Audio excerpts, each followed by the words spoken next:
Yeah, we're living a crazy time right now, and welcome, hello, to Team Redline Real Racers Never Quit, round number 2. It is GTE style, as we're going to head ourselves over to Circuit de Catalunya for the second round of our championship. We're going to be woven along with Conor Maddock. We're going to be guiding you through the next couple of hours here on the Real Racers Never Quit, round number 2 broadcast. It's live on Team Redline's YouTube and Twitch streams. And well, Connery, it's been a historic week for sim racing. Yeah, it absolutely has. You know, it's been an absolutely historic few weeks, I guess, for sim racing just as a whole. You know, especially here on the iRacing platform, it's been absolutely crazy. Not just with these Team Redline events going on with the real drivers, but we had NASCAR get onto US national TV over the weekend as well and get insane viewership, which is absolutely incredible. So, yeah, this is a bit of a wild ride at the moment. Yeah, last weekend, it was 903,000 viewers watching on FS1 for an esports event. That makes it the most watched esports event on US TV of all time. And Connery, they even beat out a rerun of WrestleMania on ESPN. Yeah, and that's no small feat. And of course, you know, with the next race coming up in that as well, we're at Texas Motor Speedway. It's going to be even more insane because not only is it on FS1, but it's going to be on free over the air on Fox. On Fox as well. Yes. So, on Fox. We're going to say that with the growliness, Connery. Come on, you can do it. On Fox. It's a good effort. We'll build that one. Do that. I can't use my lungs over the course of this broadcast. But yeah, NASCAR will be back on FS1 and Fox this weekend. But also, we've got IndyCar. Esports racing and IndyCar coming this weekend as well. And yes, I'm going to say that I'm upset that I'm not going to believe Lee Diffie and Townsend Bell and Paul Tracy. But the NBC guys, they are going to be doing some e-racing as well. It will be them, the IndyCar crew, and NBCSN this weekend. So another great racing moment. Yeah, a lot of great, indeed, a lot of great racing moments coming up, and there's going to be some great moments in this particular race coming up as well. Circuit Barcelona, Catalunya, going to be absolutely amazing. I mean, we also have a change of car compared to last time we did this as well, because remember, we did it in the Formula 3s before, but now we are doing it in the GTE machines on iRacing, the BMW M8 and the Porsche 991 RSR. Those will be the two cars that the drivers will get to pick to try and fight it out here today. Yeah, indeed. So as we are just getting ourselves ready in the next couple of moments time to actually start doing the real part of our broadcast here on the Team Redline Twitch and YouTube feed. So bear with us for a moment. This is the kind of pre-race show here on RaceSpot TV as we're just sorting out any technical gremlins that we have, and we are almost ready to go racing live. And well, Connery, it seems to be as if your mic's too quiet, my mic's too loud, which kind of sums me up because I am a bit of a loudmouth. I mean, yeah, it does sum us up quite well. If you are unaware as far as iRacing broadcasting goes, I mean, maybe not as much for the last couple of years, but Will was always the very, very shouty one. And I guess the sort of microphone levels really sort of exacerbating that at the moment. So we'll just have to deal with that and get that one fixed so it's all fine for the actual racing here today. But yeah, this is going to be absolutely crazy if last event was anything to go by. And I just can't wait to get it going. And, well, of course, we had a little bit of a delay to things here, considering that they had to redo the session. But that's going to be up on your screens in just a couple of moments.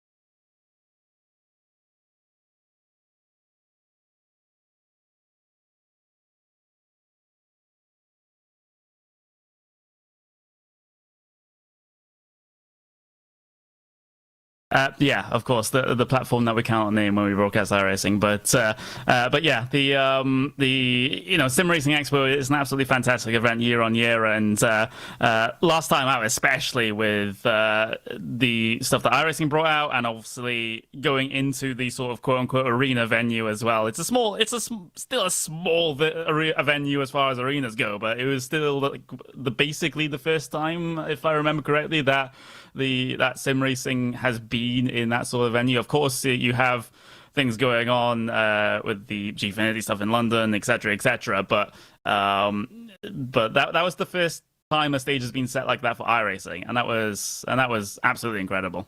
Yep, and we are almost ready to give you some live footage here from Circuit Catalunya, unless, of course, I've gone, which I probably have, into the wrong session here, Connery.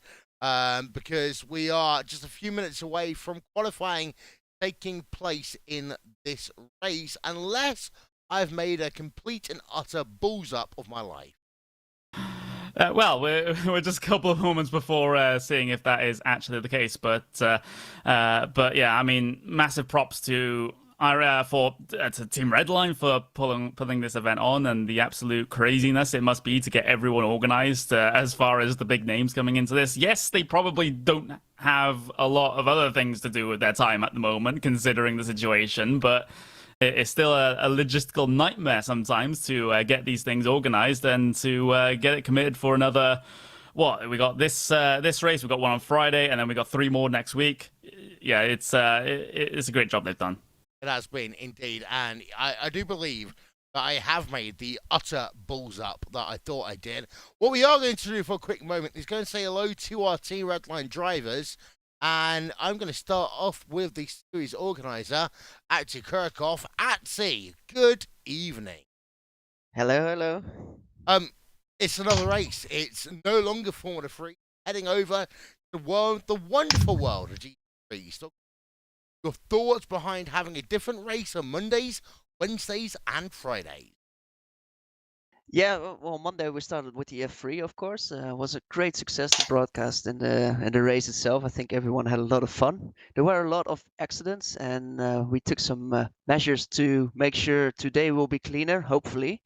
But yeah, today, Barcelona with the GTE car. Drivers can choose between the cars and between 2 cars, the BMW and the Porsche. And yeah, let's see who comes out at top. It's an exciting day again. Connery, I think at some point we are going to have to do the Freddie Mercury, and I'm going to have to turn my mic down to do this. Of the hype for the track. Yeah, absolutely, and it's a track that deserves a lot of hype as well. I mean, some people might complain with how the last sector is, with its reprofiled chicane and all that. It used to be those 2 very high-speed right-handers, but the rest of the circuit, untouched as it is an absolutely brilliant venue and can play host to some good racing. So I'm excited to see what's in store here as the pro drivers tackle it. We've got Antonio Felix Acosta here. He is probably doing a lap. We can't yet tell. We'll tell you that in about 30 seconds time. Or crashing. But Antonio Felix Acosta. I can crash and talk at the same time, no problem. This racetrack, it used to be great. They kind of messed it up a little bit with the last iteration. But how does it feel to race that in a GT car? Yeah, it's gonna be cool. Like, I think these cars, they don't suffer a lot from following each other with aero stuff. So I think we're gonna have a lot of good racing. Right now I have Lando trying to ruin my free practice laps. He's about 3 seconds a lap quicker than me. But I have the excuse that I'm speaking to you guys, so it's all good. But I mean, again, we have got to have a serious conversation later on in the podcast about Lando Norris and some particular fortitude. The only way I can say that one. We got to get the answer finally, whilst we're in this weird situation, to answer the real questions about Lando Norris and what's going on in his life. But we've also got Gianni Vecchio here, who's a part of Team Redline. And Gianni, we saw you in the second of the 2 rounds in the Formula 3 race. Didn't go as planned for you, did it? Nah, it didn't. I shouldn't even race that one, and yeah, I signed up as a driver, and I shouldn't do that, and that's why I was dead last. Easy as that. Simple as that. But we are literally seconds away from giving you access to drivers live on tracks. And you know what? I am going to go to Danny Jungadella if he's here. Danny, you know the most famous words in motorsports. It's drivers say your engines. And let's do that for the virtual side of things. Off you go. Well, he's not here. Wow, you've been left hanging. I've been left hanging. Atsy, you do it. Come on, drivers start your engines. After you. Sorry, I was trying to fix the server. What do you want me to do, Will? Drivers start your engines. Well, you did it just perfectly, but drivers start your engines, please. Let's roll. There we are, and I say that, and we just had a quick moment of confusion. We are going to get you spy footage up in just 1 second's time once I figure out what's going on here. But in the meantime, Connery, we've got drivers on track. We've got 18 minutes left of practice right now.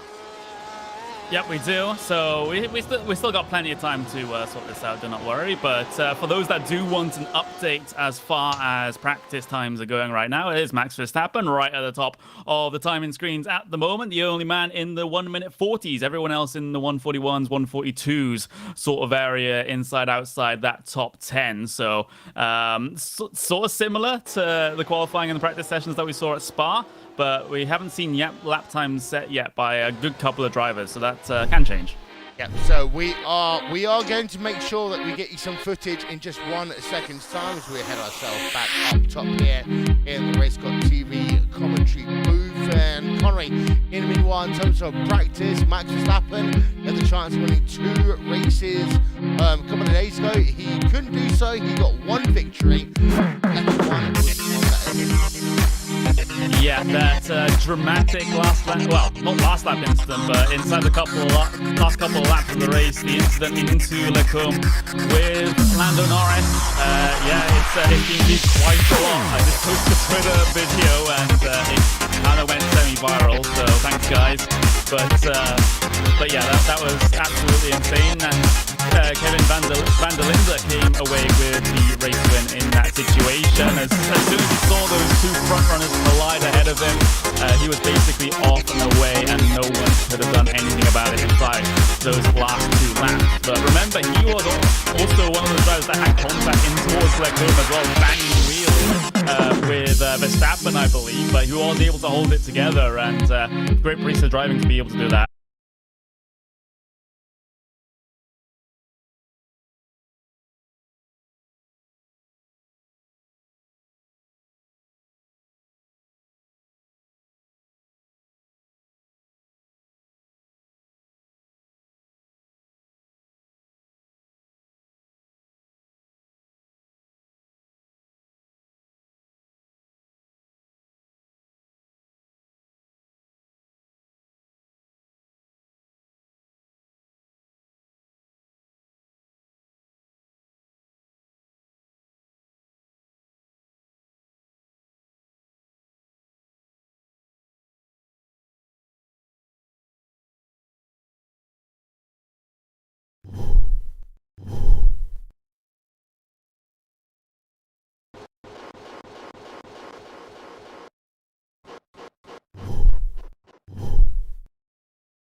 everyone, and welcome back to the stream. Thank you very much for holding station when it comes to the couple of technical issues that we had, but we are back.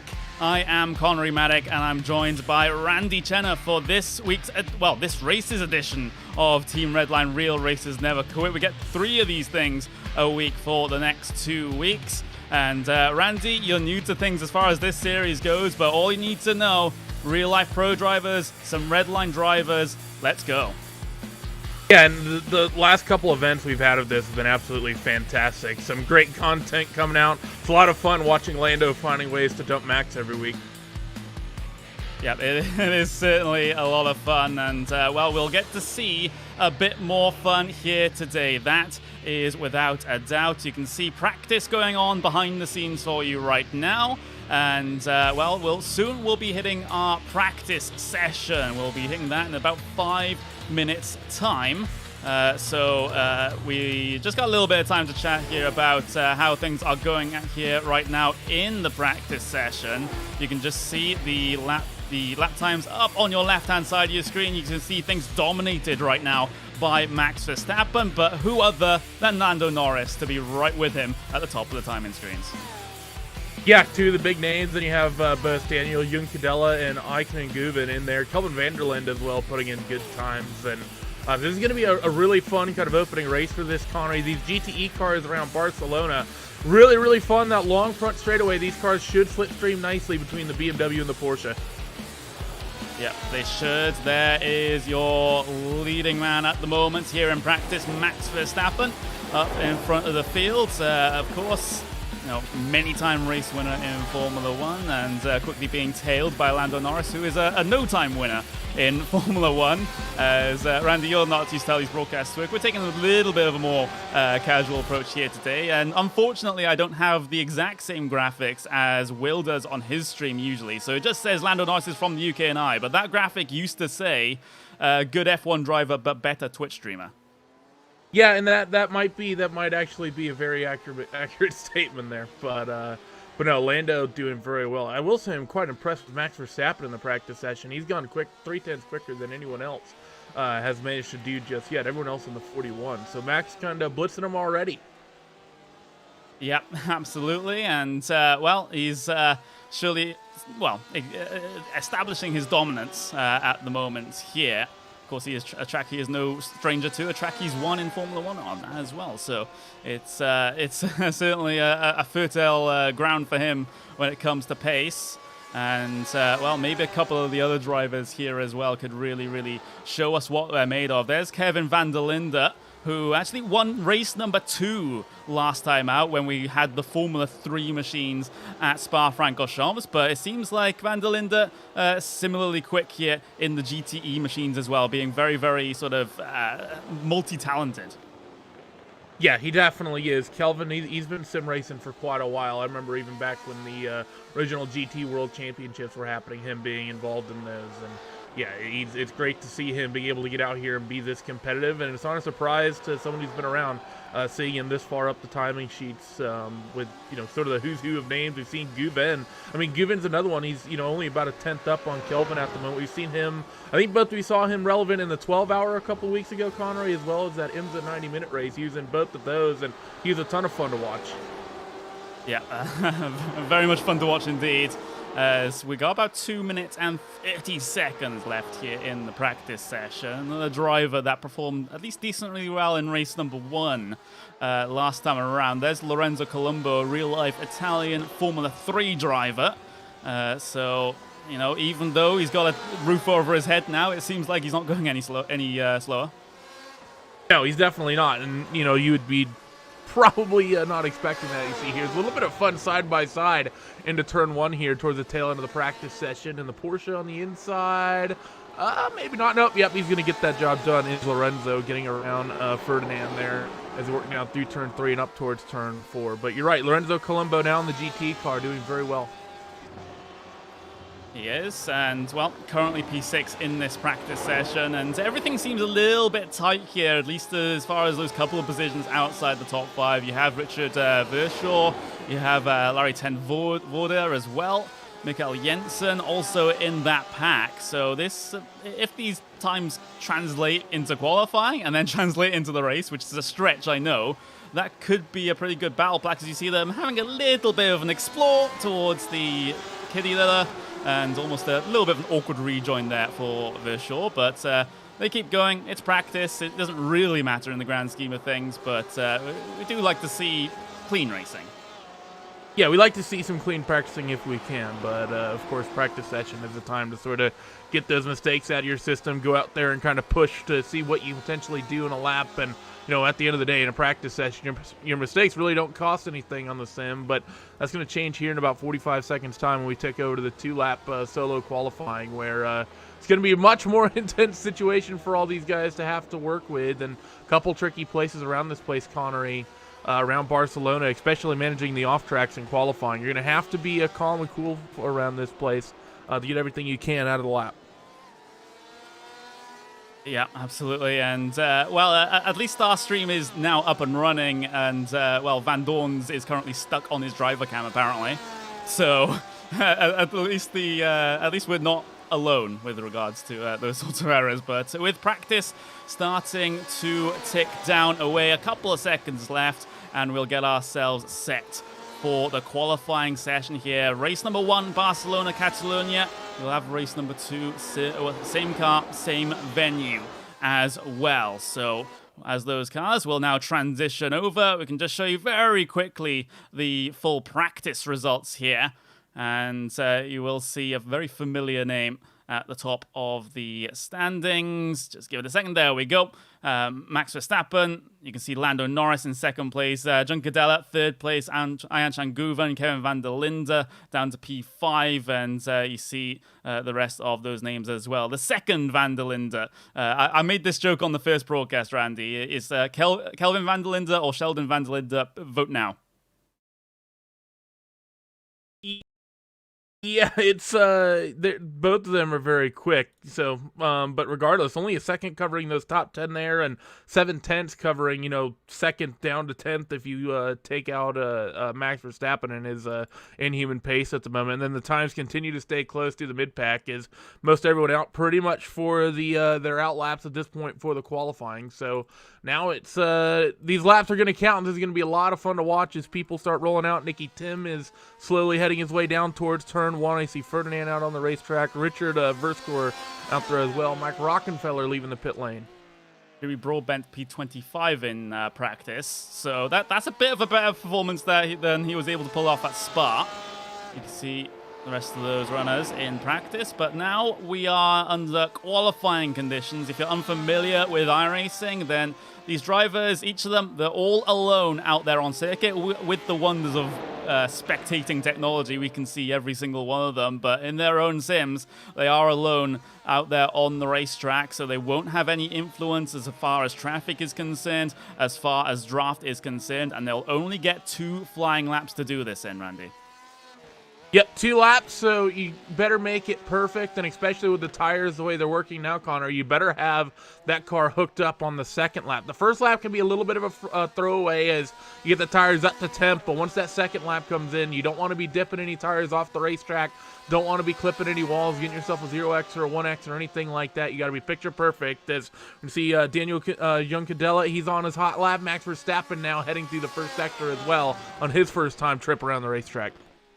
Yeah, absolutely. We'll just have a little bit of a ride on board with John Cadella at the moment. As you can see him working his way through the S's section, and in these sorts of cars, you are very much on the limit of grip coming through there. You can just see a little bit of a wiggle on the steering wheel for John Cadella there before he hits the brakes in towards turn number 4. And, well, apart from that little wiggle, it seems rather clean for John Cadella so far in this one, but we'll have to see if that particular theme continues. We will see a lap time come in first, though, for Verstappen coming towards the end of this lap, but this is a good opportunity for these drivers to get themselves a baseline to work from here in qualifying, just a little bit of a banker lap, so that if they do mess up their faster second flying lap, or should be faster in normal circumstances, then they still have at least 1 lap to fall back on.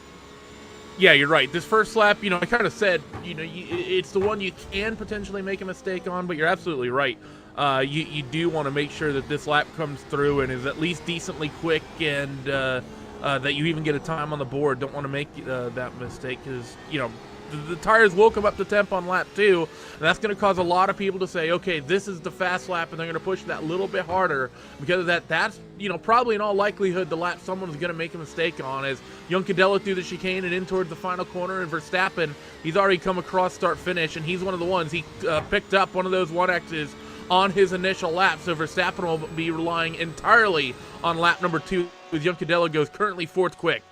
Yeah, Ayanchan Guven, currently provisional pole position at the moment, and it's a good couple of drivers that have perhaps messed up their first laps there. You see Lando Norris comes across the line to set a lap time just 2 100ths of a second behind Ayanchan Guven at the moment. There he is out there on the circuit, looking to try and get his second lap time in at the moment. But Lando Norris, that's a very, very good baseline to now build off of.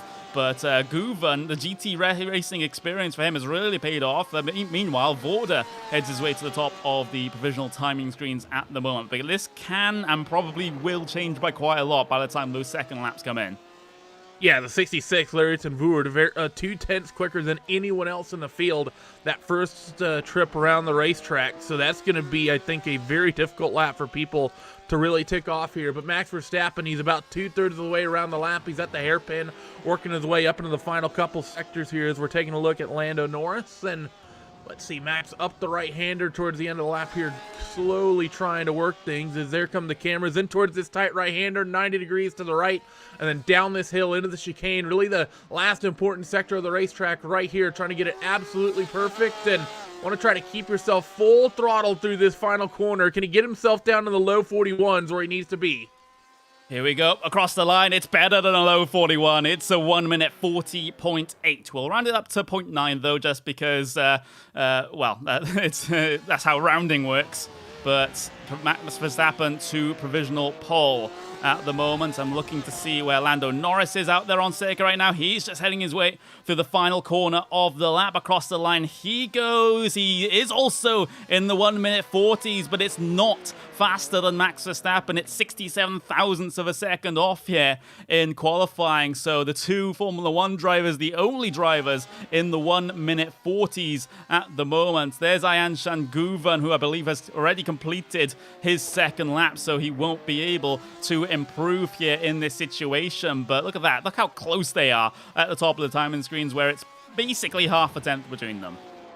Yeah, and a tenth of a second between your top three. Guven putting in a very, very competitive time as well, and Daniel Yucandela very, very close. So drivers, we still have a handful of names that have to put in some laps. I think a couple have kind of thrown away their attempts. I see Nelson Piquet still out there on a flyer in the number 27. He works up towards turn 4 in the 27 car, and he should have, he'll have more than enough time to get this done. Still 3.5 minutes left to go in the session here. We have a handful of other drivers that have to run laps. That don't have times, that I think are not going to get times. Nicky Team's not going to get a lap in, and neither is Jimmy Broadbent. Yeah, so looks like Jimmy, at least so far, unless he gets out there rather quick, going to be starting towards the back. Well, he's already here. registered on lap 2, so when he crosses start finish, it'd be queuing lap 3. Oh, so Jimmy messed up both his laps then, so he will definitely be he starting. He punterinoed his qualifying away.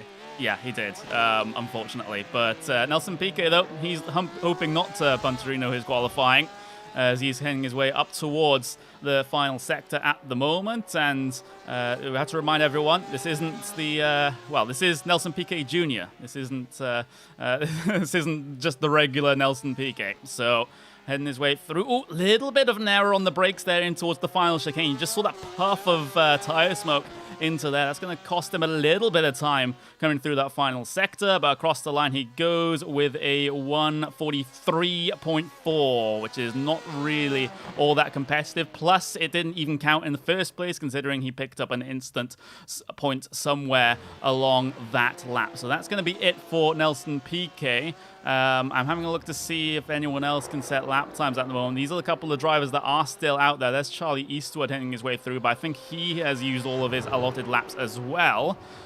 So the grid is pretty much set at the moment, unless someone is sort of 22, escaping Daniel my vision. Murad. 22 is currently working through turn 3, getting ready to scream up. You see the Lightning McQueen, number 99, working his way towards the tail end of the first sector as they go up this 180-degree right-hander uphill through turn 4. It's such a difficult corner to get right, but so fun to run through there and then down in towards turn 5. So Daniel Morad, I think he's going to be the last of our drivers to really have an opportunity to put a lap in here. Everyone else is either on the pit lane or they've already used up their allotted laps. Yeah, there we go. So Daniel Morad heading his way through his lap at the moment, and well, we can see him heading his way through that very fast round. Oh, gets a bit of a snap coming onto the runoff area there, but he's able to keep it together. And the important thing here in qualifying, Randy, is not to get those instant points. Again, another little error on the brakes into the hairpin as he struggles to control that car, but at least he's keeping it pointed in the right direction. Yeah, he's doing a little bit too much Kurtu with this race car at the moment, but can't really blame him with lack of effort. So into the final sector for the number 22 as the timing continues to tick down inside the final minute of qualifying here, and Daniel will be the last one to trip across the timing beam with a valid lap off that final corner. We'll see what the 22 can do as he streams to the line. Yeah, absolutely. So there we go. Good enough for P25 out there on circuit. So that's the situation there for Daniel Morad as he brings that car to a stop. And we'll bring qualifying to a stop in just a couple of moments there as he will continue. Well, he'll just take the tow back to pit lane. That's going to be qualifying done here in the Team Redline Real Racers Never Quit here for race number 1. And this is how your starting grid looks for race number 1.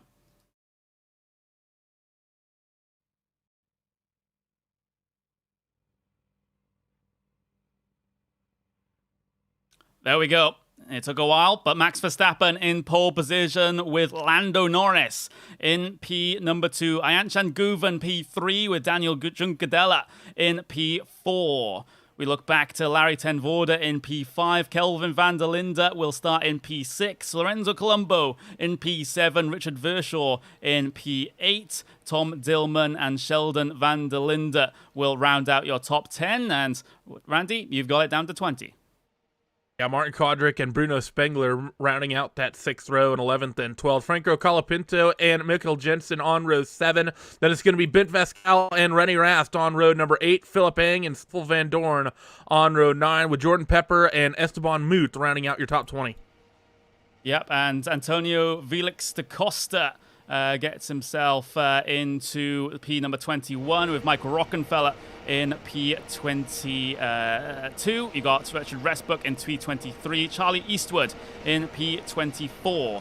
Daniel Morad, Job van Itert. We see Philippe Albuquerque. We see Christopher Mies bringing things down to P28. Jesse Krohn, P29. Martin Tomczyk and the rest of your runners going to be loading through up on screen for you at the moment. You can see multiple names like Felipe Nasr in P number 36. You see the rest of them come through. Jimmy Broadbent having to start P40 here today, unfortunately. I see an engine that's already blown on the starting grid. That is going to be a little bit embarrassing. Nifty team, similarly embarrassing in P41. And Juan Pablo Montoya will round out your 45 car grid here today. You can see all those cars currently stacked up. Well, not on the starting grid here because I believe it will be a pace lap here. We can see Lando Norris. There he is. There's the iRacing first safety car. So that's going to be a change from race number 1 and race number 2 that we did on Monday, Randy. It's going to be a rolling start this time around instead of a standing start. Yeah, maybe, be a slightly better way of going about things, but Field's going to be getting to roll off behind the iRacing safety car and the 20 of Lando Norris. You see P2 going to be lining up. Looks like the inside from where we're at, but turn 1, of course, a right-hander. But I have to talk about road number 12 here, Connery. It's road 12. It's sort of the row of navigation. You have Richard Westbrook and Charlie Eastwood. So if anyone's directionally challenged, get out your compass. You should be able to find your way there back in the mid-pack on road 12. Drivers getting themselves rolling. Lando careful with the warming of the tires as he locks up coming through the final sector, but you can see them now through the final chicane. Field will be under the control of Max Verstappen. driver's right-hand side. You can see that pace car dive down on towards the lane. A bit of braking shenanigans by Max on the start here, trying to back everyone up. We're going to go green flag racing here in this Team Redline Cup. You can see Verstappen getting away well at the front of the field. You can see Lando Norris is embroiled in a battle here, coming down in towards turn number 1 for the first time. You can see that number 9 car heading their way down the inside there. I believe that was Ayan Shanguven that was being able to gain the position here. Yes, it is. So Ayan Shanguven promotes himself up into second place. Lando Norris falls to third. You see Daniel Juncadella here involved in this fight as well, as that was a bit sneaky from Max in the start, and it did catch out a good couple of drivers behind, namely Lando.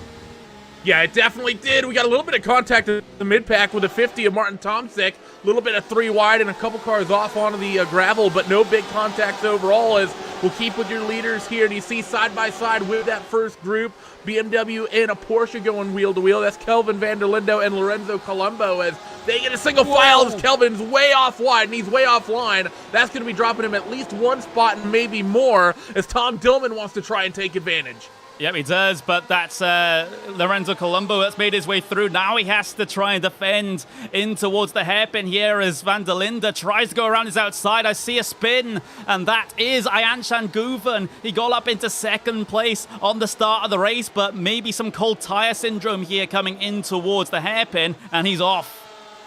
Oh, no, I don't think tires had anything to do with this. This was Lando Norris. Once again, you see it on the replay, and you hate to start thinking here, Connery Lando continually getting into incidents here whenever we run these races. Not something I think he intended to do, but a mistake nonetheless, and Guven's going to be not too happy about that, and I'm sure Lando's Twitch chat's lighting up. Oh, yeah, bit of a lazy one on the part of Lando there. Just going straight into the back of Ayan Shanguven. That's a little bit unfortunate there, but I would have to say, you know, front to rear contact into the braking zone, usually it's the car behind's fault, but of course we do have a couple of people behind the scenes that can sort it out. Look at that side-by-side though. Guven already trying to recover from that incident down the inside of Richard Vershaw there, and he's able to improve position. So Guven's not hanging around even after that incident. He wants to get going. Meanwhile, Tom Dillman looking to make a move as the car goes out into the grass in the mid-pack.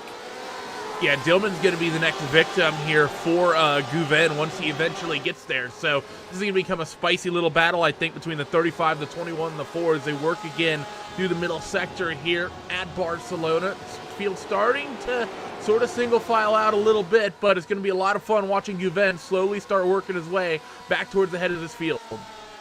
Yeah, it's going to be a lot of fun indeed. This is where he made contact with, well, Norris made contact with him into the braking zone of that left-hander, but able to keep things together in this instance. I'm seeing a little bit of battling further back as well. This is for P16, P7, well, 15-16 in this particular battle.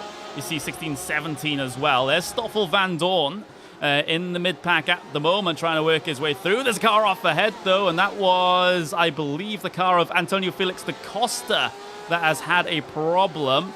I'll grab him up on screen for you now, and, well, that all-chromed-out car is just taking a little bit of a spin off the circuit there. We can get the replay up and see exactly what happens to Felix da Costa. Yeah, it's a good thing that car was chromed out so people could see it based on where it was on the racetrack. It's a difficult place to try to rejoin. You see, he just gets the oversteer on the entry into that right-hander, and he ends up wisely coming off the racetrack. You see cars cycling through there right on the sort of on the racing line where he was, and he's able to just feed back out onto the racing line here. A little bit of a lazy hop of the curve, but I would have had to service slow down going down the front straightaway due to the way the sim is programmed with that area of the racetrack, but he ended up getting it back in running order here. Yeah, I'm going to have to change. I'm surprised no one's mentioned it in chat, but it's not a long race. It's only a 12-lap event. I just changed that over.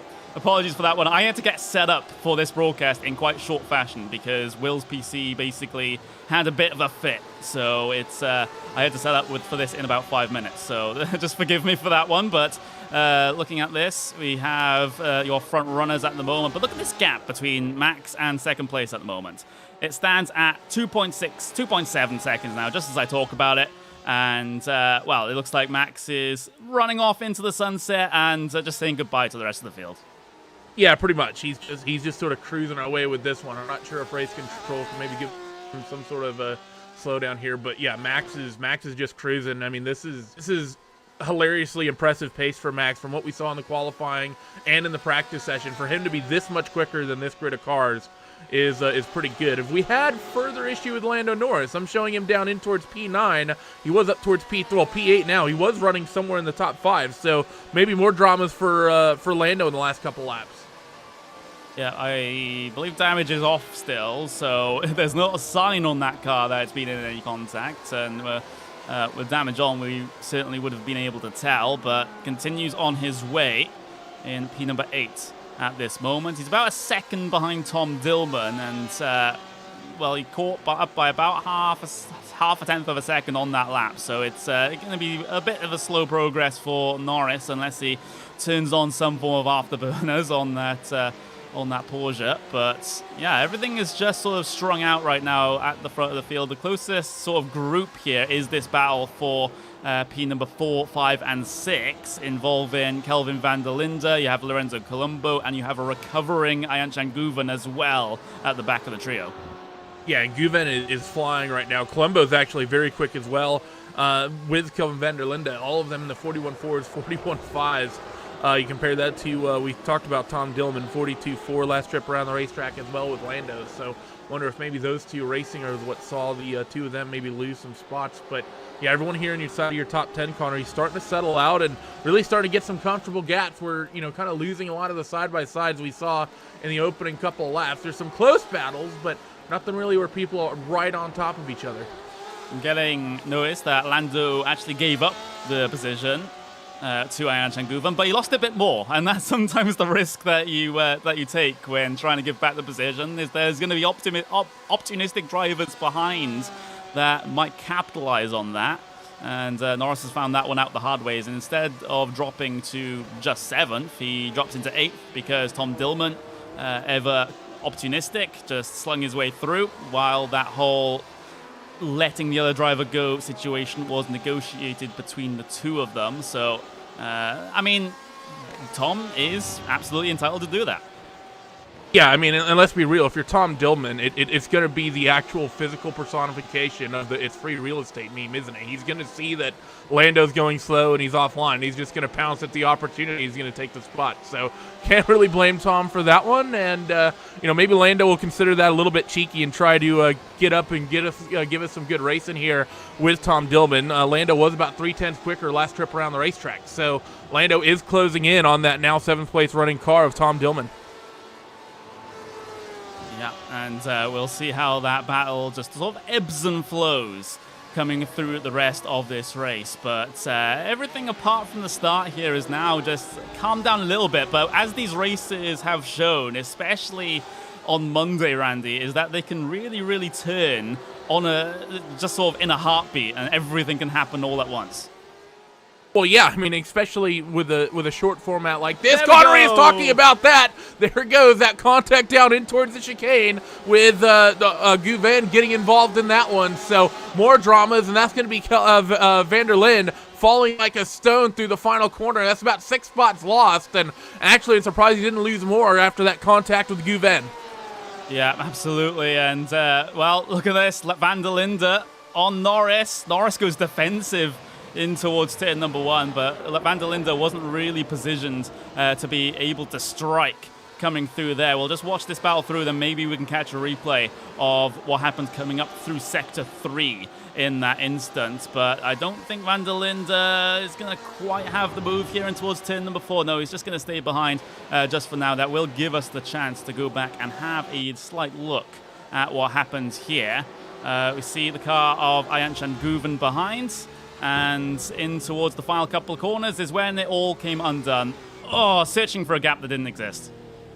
Yeah, I don't think Guven was expecting the defensive line from Kelvin van der Linde quite that hard. He really kind of committed, didn't he? I don't think it mattered whether or not Kelvin was defending or not. That Porsche was going to try to go up the inside, but Kelvin did his best to block it. But Guven was like, yeah, not today. So see that BMW end up getting sent around, and these guys continue their fight as Tom Dillman now is going to have his hands full, not only with Lando Norris, who has arrived on scene and is tucked under the rear wing of that number 21 Porsche, but Kelvin van der Linde on a very, very similar pace to Lando the last handful of laps before that incident. So Tom Dillman now at risk of losing 2 spots instead of just 1. Yeah, we're right on back of him at the moment. You can see that very orange, I guess, McLaren-themed Porsche, which is kind of a bit weird to say, but we'll just run with it at the moment. And, well, you can see about 4.5 tenths of a second between them heading the way across the start-finish. And we can pull up the lap gaps as well, and you can just see, well, green is a race driver's favorite color, Andy. It definitely is, unless it's delivery of your race car. You see Dillman making a move there and moving his way up, I believe. I think it was towards Guven. Yeah, Guven giving up the place. So now we have Guven giving spots up to, I think, trying to get back to Kelvin van der Linde, but Kelvin's almost trying to hold him up, so Guven's got a couple more. Tom Dillman, he's just benefiting on the free spots, isn't he? He's had a couple cars in front of him get sent around, and now he's had a couple cars having to give positions back. He's picked spots up. Tom Dillman has just worked his way up into the top 5 by not hitting anyone as van der Linde up the inside at turn 4. Now he's way off inside of the gravel.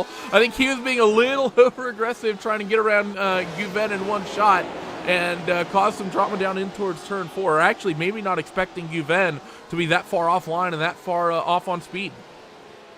Yep. Oh, it's a late move, and you can just see he locks up the brakes into that left-hander, and, well, that's that one's all on him as far as I'm concerned. It's a bit late.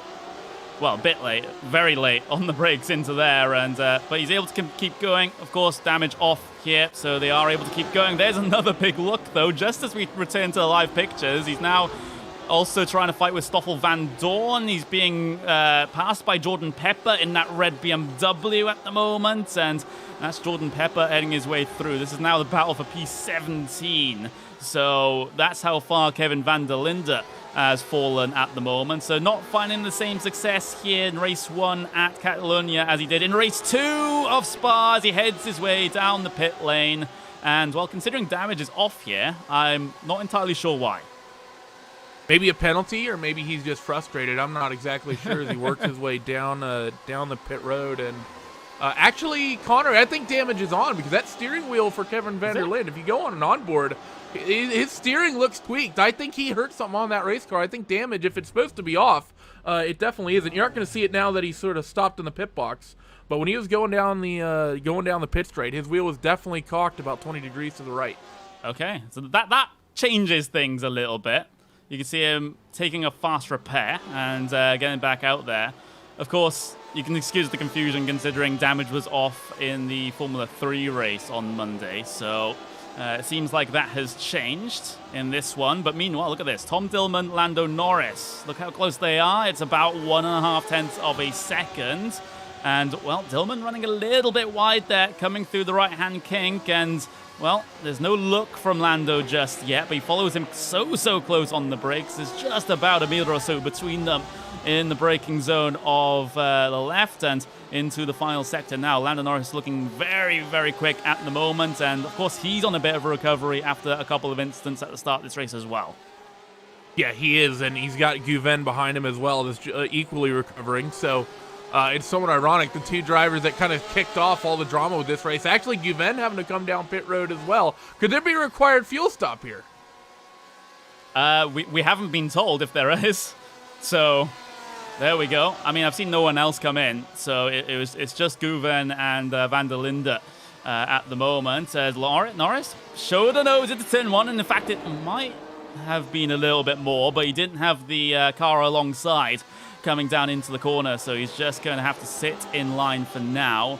We can actually take a little bit of an onboard with him as he tries to gain that momentum, coming all the way through turn 3, and then look for the brakes in towards turn number 4. He's just really applying the pressure to the back of Dillman at the moment. He can carry, look at him, he's carrying in so much mid-corner speed, and now we can have a look in the downhill section. Dillman has the inside line here, and, well, he'll be slow off the corner as a result of that. Lando Norris trying the up and under, now looks to make it happen in towards the uphill S's now, and that's Lando Norris through on Tom Dillman. Can Dillman come back? He had a little bit of momentum coming through the S's, but I don't think he'll be able to do anything with it. That was a well-whipped pass there from Norris. Yeah, it was. That was, perfectly executed. He did very, very well as well. Cue up the replay of the way he managed to sort of manage his momentum and where he was strong. It was turn 4, I think, that he really set it up. And, we rewind the cameras back a little bit further, but it was turn 4 where he really kind of set it up. And this move through turn 5, same thing. He wasn't able to get to the optimal racing line due to the defensive line taken by Dillman, but he's able to have a little bit of a late turn in, carry a ton of momentum, and just overspeed his way right around Dillman. Not much Tom could have done to defend that, and Lando's already checked out. There's about 6 car lengths between them already, and that gap is continuing to grow as they work through the final corner and down the front straightaway to start lap 10 of 12. Yeah, 6.5 tenths of a second. So he's really, really pulling it out now. Just showing how much pace he really had. And, well, he's about on par with the cars ahead of him at the moment. Not really catching, but we'll have to see if that happens towards the end of the race. But the thing is, look at that gap. He is 5.2 seconds behind Juncadella. So, unfortunately, unless there's something happening with those top 3 cars, I don't think Lando is going to be able to finish any higher than 4th place here. But it does give us a chance to give a little bit of love to those drivers a bit further back. And I'm seeing... oh, we got a car off. Reddy Rast to 28. No. Jimmy Broadbent in the final chicane. Yeah. Jimmer, are you okay? Well, he's taking the tow back to pit lane. I wonder what that's about. How far back am I going to have to wind this? Okay, only 2 times. So he hasn't been there for the entire race. But what has happened to Jimmy? Well, we'll have to see here what exactly happened to him down in the final corner. Ooh, maybe a little Punterino, but what happened to the secondary incident? He's trying to rejoin. He's trying to rejoin. Oh, no. The infamous head-on Punterino. Yeah, we can get another view of that.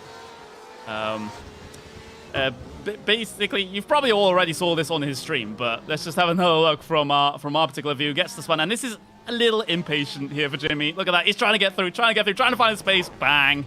There we go. And he just sits on his roof and just wondering what the hell happened, and sort of takes the embarrassed toe back to pit lane.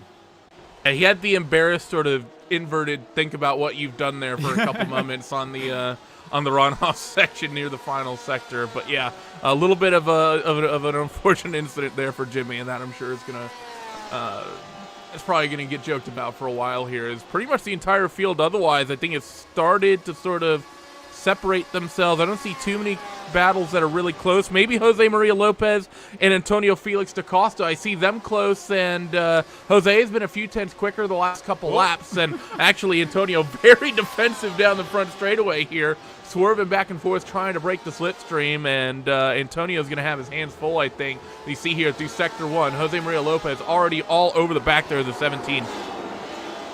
Yeah, he's really, really closing in, and you can just see that, not just visually, but on the lap time deltas in the bottom right as well.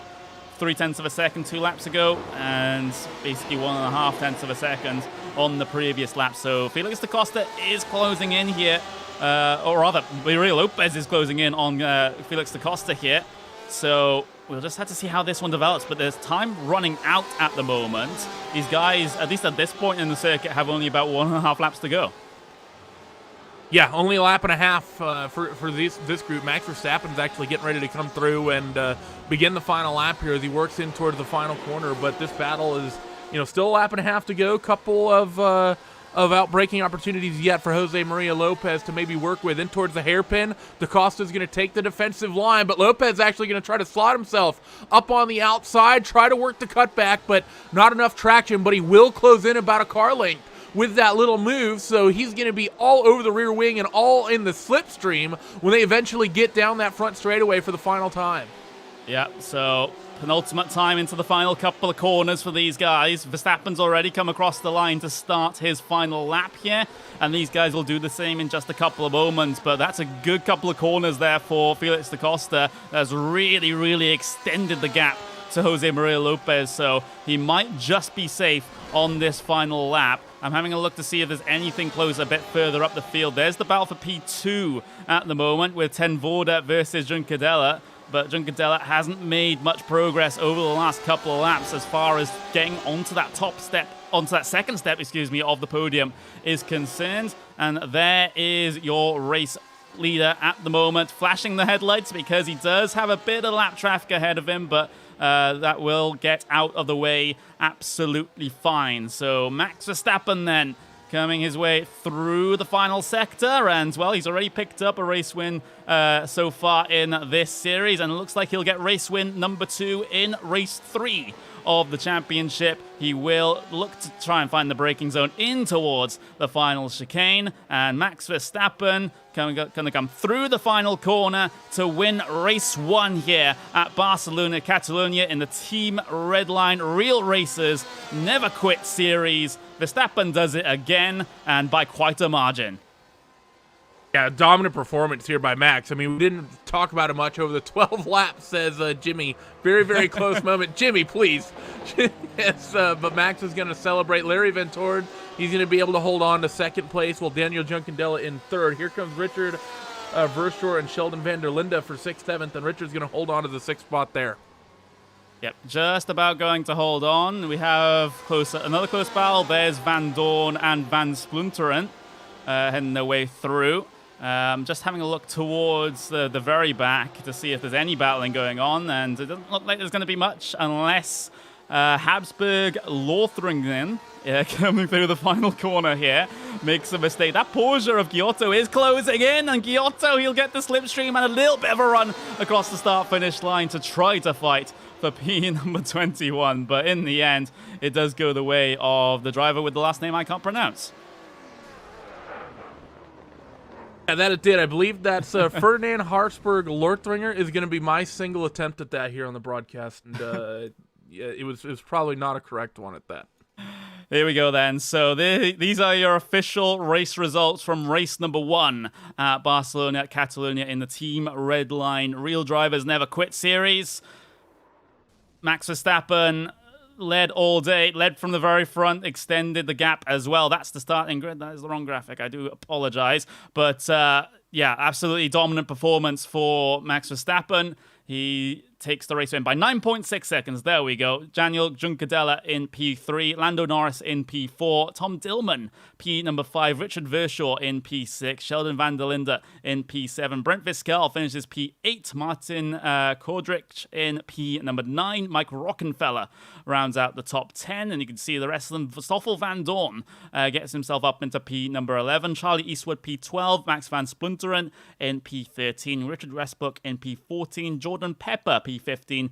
Antonio Felix da Costa finishes in 16th place and holds position over Jose Maria Lopez. Christopher Mies in 18th place. Jesse Krohn P19 and Rene Rast rounds out your top 20. And Randy, the rest of the runners are yours. Yeah, Ferdinand, I already tried your name once, and that's what you're getting. He'll come home in 21st. Luca Giotto in 22nd. Nicky Tim 23rd, Martin Tomschick in 24th, with Job Van Uitert in 25th, Kelvin van der Linde 26th, Aishan Guven in 27th, Bruno Spengler. Juan Pablo Montoya worked his way up from last on the grid up to 29th, and Philip Eng rounding out the top 30. Then it's going to be Mikkel Jensen, Felipe Albuquerque, Daniel Murad, Yido van der Gaard, Jimmy Broadbent, Esteban Muth, Lorenzo Colombo, Niels Lovingenveld, Tigo Montero, Maxime Martin, Philippe Nazar, Franco Colapinto, Nelson Piquet, Atsi Kirchhoff, and Diedrich Kind. It's a 45-car field. There we go. That's the runners up on screen for you now. But what a first race that we've had here. A bit of excitement at the front, and Lando getting involved in all sorts of contact, but still manages to come home in P number 4. But Max Verstappen unchallenged at the front of the field by, well, 9.5 seconds in a 12-lap event is very, very impressive indeed. But we still have another race, Randy, and, you know, it's a clean slate. Yeah, that it is, and we're running it back, right? Same car, same track? As far as I know, yes. Well, that's going to be definitely interesting. It's going to be interesting to see if anyone has anything for Max, because, I mean, Max was quickest in every session. He was quickest by a far margin in the practice, clear by quality by, you know, a pretty good margin, and then, you know, obviously just checked out in the race. So going to be really interesting to see how how people are able to manage that as we go into another attempt, and if anyone has maybe found some speed through the race that they can put down in the quali. Yeah, and I wonder, since we do have access to the Team Redline channel down there, Will did this in the previous broadcast, but I'm just going to hop down there and just see if we can get a little bit of a chat with the Redline drivers. Hello, everyone. You are live. Please do not swear, as, well, that's race number 1 in the books, and, well, we had an absolutely fantastic race, especially in that mid-pack, Antonio Felix da Costa, because you were basically involved in the thick of it for the vast majority. Yeah, I was. I spun on my own, which was a bit embarrassing. But after that, I got. That's the beauty of this thing. It doesn't really matter. Of course, we all want to win, but you find yourself in P20 whatever, and you're fighting with Rene Rast and Richard Westbrook and whatever, all these guys. So I had a cool fight with Pechito as well, and yeah, it was good fun. I just need to bring these fights a little bit more up front. Yeah, absolutely. And, soon we might get some fights up front in race number 2, unless, Max, you allow it, I suppose. We're gonna I hope that. not. I hope not. But let's see. No, it was pretty good. Car felt good. So and it's a good track. I like the track. Boarding. More fuel for Max. More fuel. I need to run a full tank. No, what Yes, we need to please. do is add because you can do it in iRacing, you can add like a 20-kilogram penalty or something like that, and just like, just somehow slow you down. I'd do not touch that button. Yeah, maybe for season 2 we come up with some performance ballast or something. For some drivers, you mean? I mean, Yeah. Balance of the drivers. it does happen in some series, success ballasts. So, it might mix things up, but I guess those are ideas for next season. But Artse, of course, you were watching that race from a race director's, race administrator's sort of view. How did that go for you? Well, the race was pretty clean, I have to say. Some incidents, but I think it was a much better race quality than last time. So the drivers are behaving, which is good to see. But next race we want to see some good fighting again. So I'm considering putting Max at the back of the grid, but no, it's going to be a great one. Let's see quali. We're going to start quali in a few minutes when everyone joins the server, and then we are good to go for another one. Yeah, absolutely. So, hopefully it's there's as much door-to-door action in that race number 2 as we saw in race number 1. But we'll just have to wait and see, because when we actually transition to that over to that session, if it's like we saw at Spa, then it might be a different time of day, slightly different track conditions, and I mean, for you, Max, is that gonna adapt your driving style to that sort of weather conditions, or are you just gonna do what you've always done? Yeah, you follow the weather, of course. So that's why we use the laps we have now to get used to it again. So it should be all right. I think. I hope. I hope. There's a lot of I hope there. Yeah, I always go with we will see. So let's see. Let's find out. Well, let's see what happens then. But Exactly. There we go. But I'll leave you guys to it, and we'll head back up into the comms booth. Good luck for your races. All right. Thank you. Well, there we go. That was Max Verstappen, Antonio Felix da Costa, and you also had Atze Kirchhoff there make an appearance. It's always a bit surreal for me to be talking to the real life drivers, but I think I should get used to it, considering how sim racing is at the moment. You just got to have a bigger personality, Connor. You got to be more like I'm Will, trying. where you're Okay. sort of you're sort of the personality there in the room that is dominating everything. Yeah, absolutely. But we'll take a short break here on RaceSpot TV on the Team Redline channels. But when we come back, we will be having race number 2 at Circuit Barcelona Catalonia. If I get my words in the right order, we'll be back for that in just a little bit. Don't go away.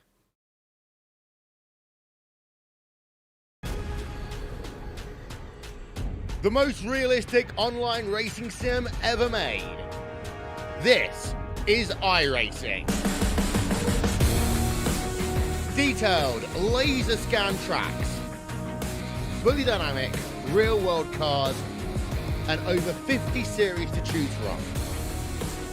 6 online world championships offering over $400,000 in annual prizes. This is the original esport racing game. This is iRacing.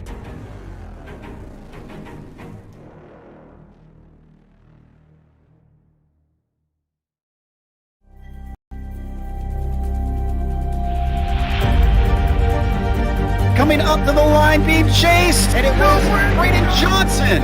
Unbelievable finish. It was 1/1000th of a second between them. Green flag in the air.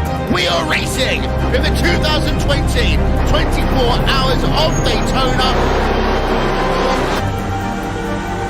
They go door to door for the feature race lead here on the last lap of the race.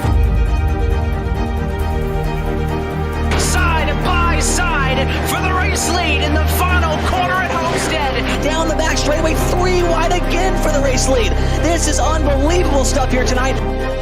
Loma is going to have to be very deep on the brakes, and he is very deep on the brakes. It's side by side through the corner. This is for the win. It'll be side by side. Davies low, Ottinger high. To the very inside is Garrett Lowe. 4 wide at the stripe.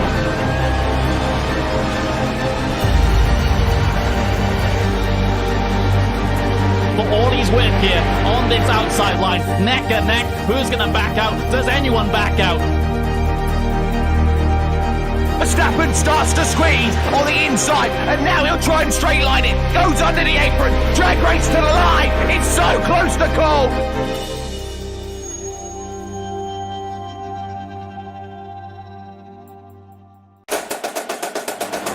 It starts right here and right now. Let's go racing from Daytona.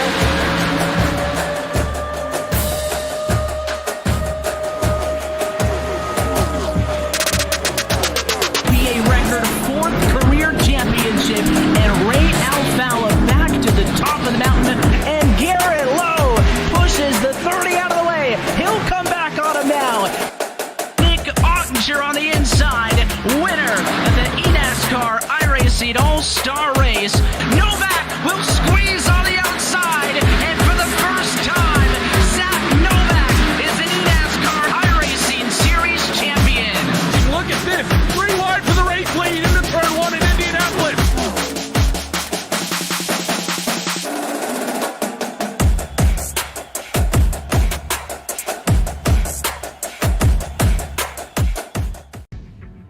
Jason Hamilton. I'm Director of Racing Operations and Event Management for NASCAR.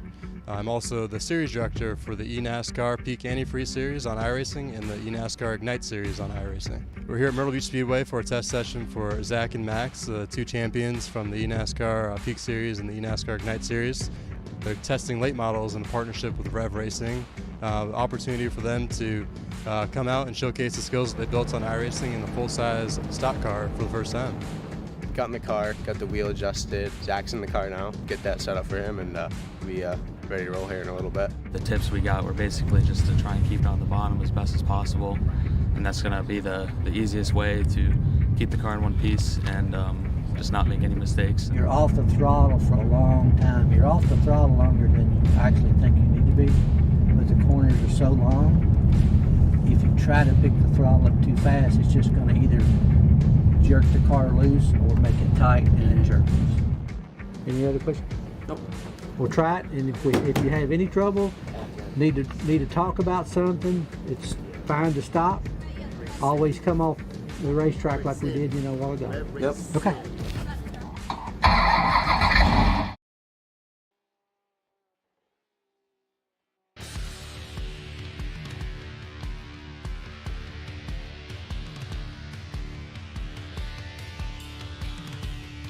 Hello everyone and welcome back to the Team Redline Real Racers Never Quit event. We have race 2. We already have race 2 qualifying underway at the moment. We just had a little short break to gain our bearings and get ourselves set for race number 2 here this evening. I am Connery Maddock. I'm joined by Randy Cheneth for this portion of the broadcast, and well, we're all set here. We're all prepared. Hopefully the drivers are all prepared as well. I mean, we saw a couple of silly things in race 1, but if that can be all polished up here in race 2, then we should be in for an exciting race. Yeah, but a little bit of silliness does go a long way, so I always welcome it just slightly. But it's going to be interesting to see. The talking point, I think, of this one, Connery, is Max Verstappen going to be able to dominate quite the way he did in race number 1? He was already quickest in the practice by 0.4 of a second, so we talked about it there in the little post-race interview with Max. You know, maybe someone needs to hit the bot button, not necessarily on that Porsche, but on Max. Maybe, just maybe. Here's Stoffel Van Dorn coming his way through the final corner. I believe this is to start his first flying lap here, so he'll get that one underway without too much of a problem, and we'll get to see how the running order starts for race number 2, because, you know, things can and do very much change here in qualifying, especially if you do not get at least one clean lap in, because if you start at the back of a field of this size, then you can basically kiss goodbye to a top 5. Yeah, you really can. You're not going to start from deep in this field and run your way up to the top 5, I think, generally speaking. There's a couple tracks where that might be an exception, you know, where the packs stay closely, you know, it's kind of tucked together, like maybe a Daytona or something like that. You know, tracks with lots of slipstreaming where cars don't really get a chance to separate. But, you know, at a sort of conventional GP-style circuit, you're not getting away from anybody. You're not reeling people in up ahead of you. There's just too much traffic and only passing one car at a time. You're going to lose so much time. Yep, and, well, hopefully for those drivers that are usually at the front, that sort of qualifying woes does not happen here in this instance. But for Jimmy, though, he looks to set a qualifying lap this time, which he didn't do in qualifying number 1 for race 1. So any improvement is an improvement here for Jimmy Broadbent, or sort of any time, I suppose. To be fair, of all of Jimmy's failures in the last race, I don't think the qualifying is the one to highlight. It's probably his inability to keep all 4 tires on the track through the sector he just went through. So Jimmy will come through, and he'll come to the end of his opening lap. Hopefully he can get himself a qualifying time, but it's the race where I think he's definitely really looking to improve. It's going to be a 42.8 as he goes through the first time. As right now, it's Mikkel Jensen who has the fast time, and as I say that, Eichen and Guven puts in quick time. Connor, you ever notice whenever you start highlighting whoever's on pole in the qualifying session, that's when the next driver comes through and immediately goes fastest? Yeah, absolutely. It always seems to happen like that. The curse of the commentator works in weird ways, shall we say. There's Lando Norris.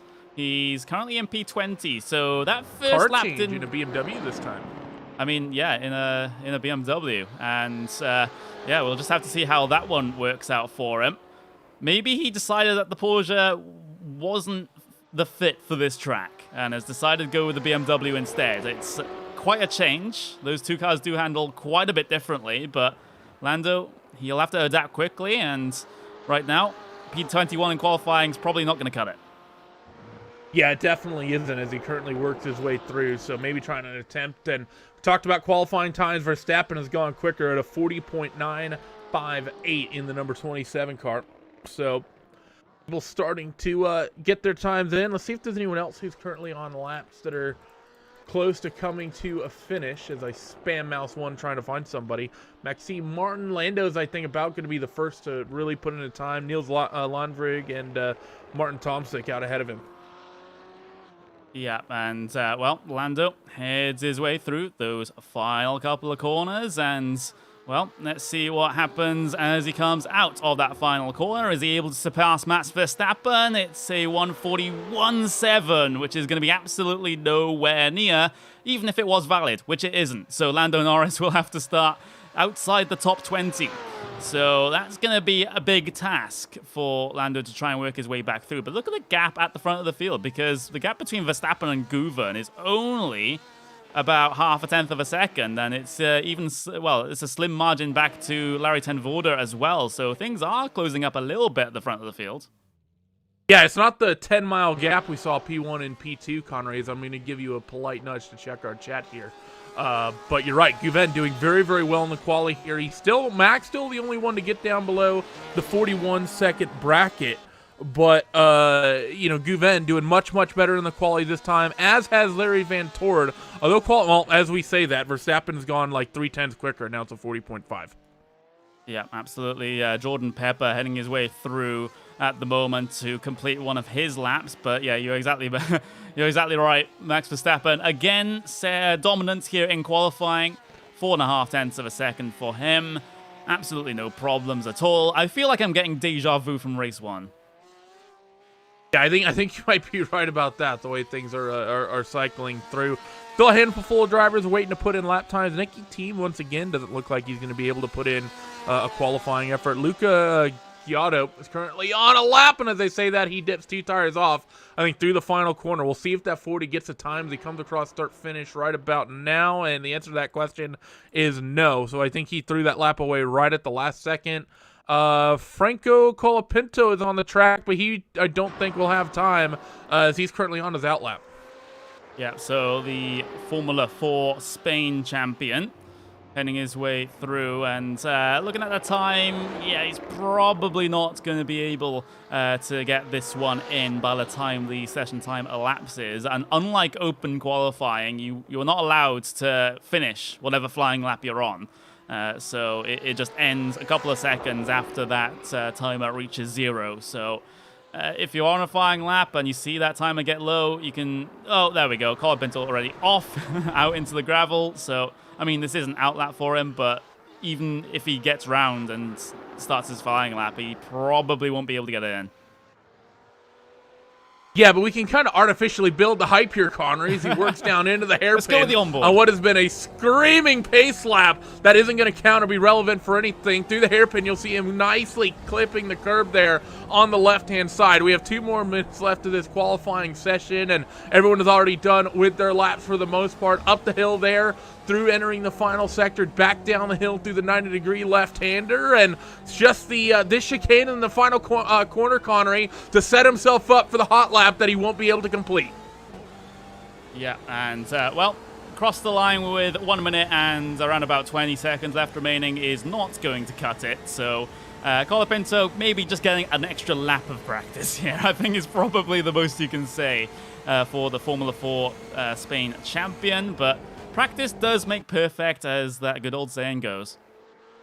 Yep, that it definitely does. So definitely some good effort there to at least get out and run a couple laps. You know, run the outlap at pace, like you said. Get a little bit of a warm-up in before, but you're right. Only 1 minute left, and he's about the only one we have on track. Daniel Morad's out there as well, Jose Maria Lopez, but everyone else, no one on a hot lap right now. So no qualifying really mattering. What do you got? I was just trying to sort things out on my side, but everything should be okay. As 35 it's never seconds good when left you hear in the producer session. go oop in your ear. Yeah, it's usually not a good sign, but everything's under control. That's fine. But you can see just the rest of qualifying ticking down the way. There are not many cars out there on circuit at the moment. There's one. There's Jose Maria Lopez, the WTCC champion from 2014 to 2016 out there.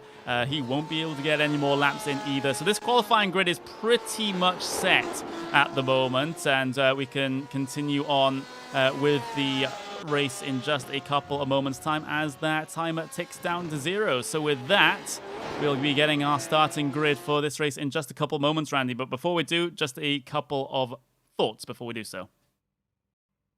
Yeah, this is going to be a good one. Actually, someone interestingly here, Connery, Lando, we saw him in the BMW in the practice. He's apparently called it. I'm not sure if he's running or not.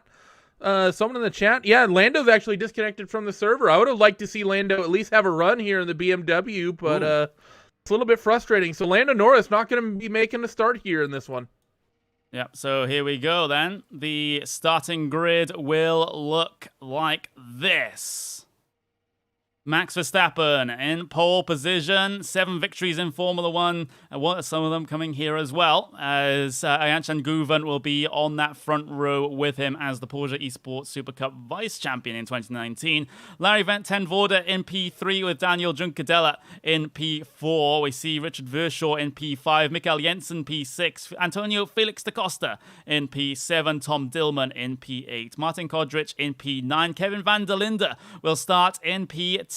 Bruno Spengler starts in 11th with Philip Eng in 12th. Esteban Muth in P13. Sheldon van der Linde starts in 14th place with Max van Splunteren in P15. Jesse Krohn starts P16 with Jose Maria Lopez in 17th. Richard Westbrook in 18th. Jordan Pepper 19th. And Mike Rockenfeller will start in P20. And Randy, you have the rest. Stoffel Van Dorn in 21st with Philippe Albuquerque in 22nd. Job Van Uitert in 23rd. Charlie Eastwood 24th. Daniel Morad in 25th. Christopher Mice in 26th. Jimmy Broadbent 27th. Renier Rast in 28th. In the 29th spot, Lando Norris will not be starting the race, but that's where he qualified. Martin Tomczyk in 30th. Guido van der Gaard in 31st. Ferdinand in 32nd with Niels Lundveld, the last of the qualifiers, and the last names you'll be seeing on the graphic: Gatsy Kirchhoff, Franco Colapinto, Nicky Thiem, Bent Viscal, Maxime Martin, Dietrich Kynes, Loco Giotto, and Tiago Monteiro as the field gets ready to roll off. There we go. 41 cars, well, 40 cars minus Lando, taking to the starting grid, and just in time as those cars will now start to roll off the starting grid. It's a front row comprising of Max Verstappen and Ayanchan Guven. Guven had a couple bits of contact in the early portions of race number 1, and well, we'll hope that he doesn't do the same here today in race number 2.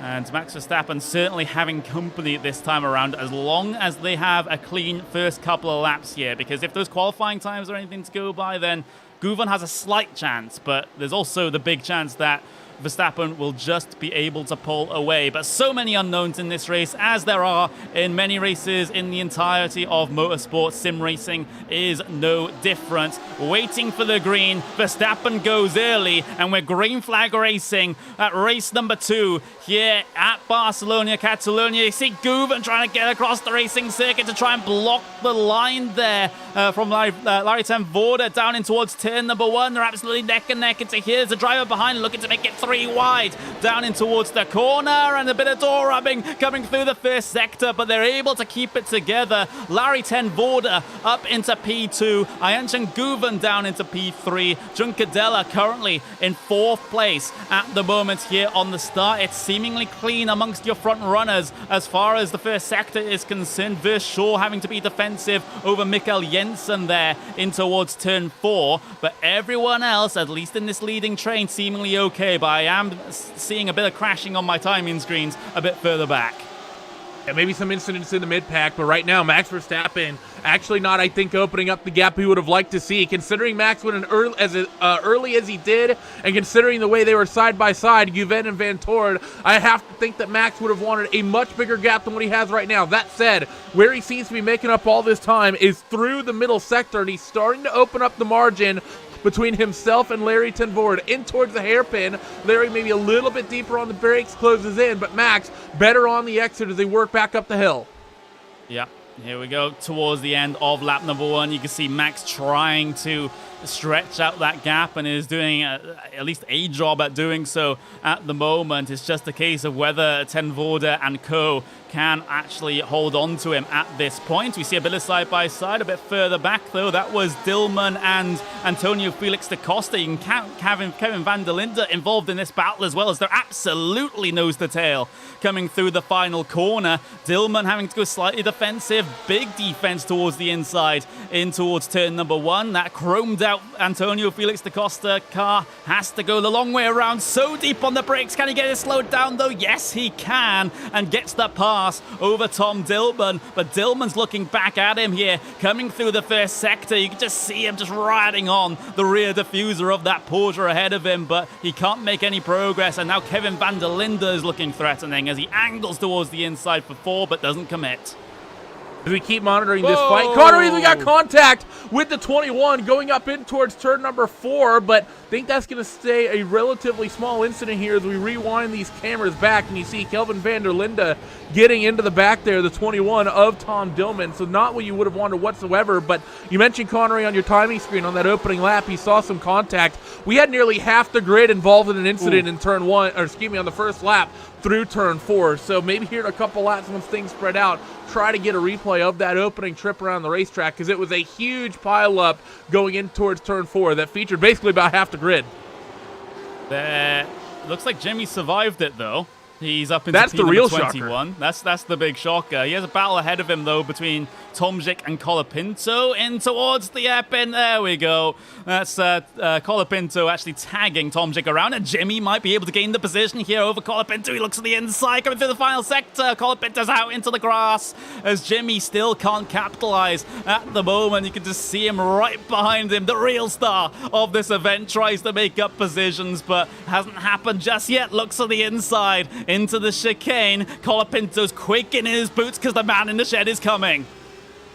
It was the punt by proxy going into the hairpin, but Jimmy might have to do this one all on his own. Gets a great run coming off the final corner and down the front straightaway. You also have just behind Job Van Hoytert trying to make the slipstream and potentially make it 3 cars fighting into turn 1, but it's just going to be the duo of Broadbent and Colapinto here in towards turn 1, and Jimmy B is going to pick up the spot, and now Franco is going to have his hands full with Job as we have a car slow on driver's right. That was Diego Monteiro. Had some sort of problem inside of the first sector. So there we go. We got a Jimmy pass on broadcast. That is something to be clipped and shared about. But meanwhile, Eat It looking down the inside of Colapinto. We also can't forget these battles towards the front, as that's Felix da Costa in the wall. Coming through turn 3, struggling to get going. Careful with the rejoin here. Oh, almost made it 3 wide with a gaggle of cars trying to work their way through. But we'll get a replay of that. And it seems like it was quite a while he was stuck on the inside there. What's happened to Antonio? He just lost it all on his own at turn 4. I don't know what it is, Connery, but this racetrack seems much, much slipperier than what we saw in the initial session. Drivers really struggling with the traction this time out here, and Antonio Felix da Costa just all by himself. You're going to see when he turns in, he just clips the curb on the right hand. Actually, even before he gets to the curb, he just loops that car around all by himself, and right there you see the 21 just slipping through there and just working his way up a spot. But Max Verstappen is doing it once again, out to like a 1.5 seconds, nearly 2 second advantage already, as Larry Tenvoorde is going defensive from Eichen and Guven as they work down the front straightaway. Guven, though, not trying to even really get into that slipstream much whatsoever. He's just, just comfortable where he is right now, trying to manage the gap to the 3 behind. Yeah, I'm just having a look at Jordan Pepper's car at the moment, because that is not how the rear end of a car should look. But, you know, I'm not an expert. Aren't you judgmental? I'm not an expert, but that's probably not good. Yeah, I think you're right. I'm going to have to agree with your expert analysis here, Connery, that looks slightly incorrect. It does, but, well, we do have this battle for P2. You did try to catch my attention towards it, and it is Larry Tenvoorde versus Ayanshan Guven getting very, very close at the moment. 2.5 tenths of a second between them. Guven had a very good run coming through the S's there, so he's able to make up that gap just a little bit smaller. Now on the way down into that left-hand hairpin towards the end of the lap. Not in a position to go for the absolute dive just yet, but the option is into a heavy braking zone like that. Yeah, it definitely is, but Guven, he's being smart about this. He's close, but he knows he hasn't been close enough yet. You know, a lot of people who are overeager, they would have just set it up the inside there going into that hairpin, but Eichen doing very, very well to manage the gap, not only to the car in front and stay with him, but also to the car behind, because you get a little bit over-aggressive, Connery, and you make a move you can't get done, you're just going to slow yourself up, as well as who you're fighting, and you're going to bring in that 4th place running car, Daniel Juncadella, which everyone would love to see, but Guven wants to try to keep that from happening down the front straightaway once again. You see Guven just kind of allowing Larry Tenvoorde to kind of keep that gap opened up. Yeah. And, well, that gap will be maintained at about 2.5 to 3 tenths of a second at the moment. Sort of, Guven sort of caught in the bubble, quote unquote, so to speak. It's not an aerodynamic bubble, as you see in high downforce open wheel cars, but it's sometimes a psychological bubble as well, where you just see you're about 2 tenths of a second behind, but you're just waiting for that opportunity because you can't quite create one yourself just yet. Yeah, I mean, oftentimes you have to wait for the opportunity in motorsport rather than create one for you. So, or create one for yourself rather. But you know, definitely there is still the option on the table, of course, for some creative thinking here as they work through the middle of the lap here, and still Guven just can't quite close in. He definitely looks quicker than Larry Tenvoorde, but just seems like maybe not enough, Connery, to really close this gap in. And I think maybe even to a certain extent the dirty air really holding up the 34. Oh, very close. on the brakes. You can see they're around about even on that last lap. Only 9 thousandths of a second between the two drivers. So, but you can see before, Guven was catching about half a tenth of a second and then a 1.5 tenths of a second. So maybe the clear air pace is there for Ayanchan Guven. He's just now in a little bit of a stuck situation where he just has to try and construct a move here, because I don't think Ten Voda is going to give it to him. He seemed pretty confident, pretty clean coming into these corners. So at least for me, that's not the sign that there'll be a mistake anytime soon. So the longer this race goes on, the more Guven has to think that he's going to have to try and make something here instead of just sitting behind.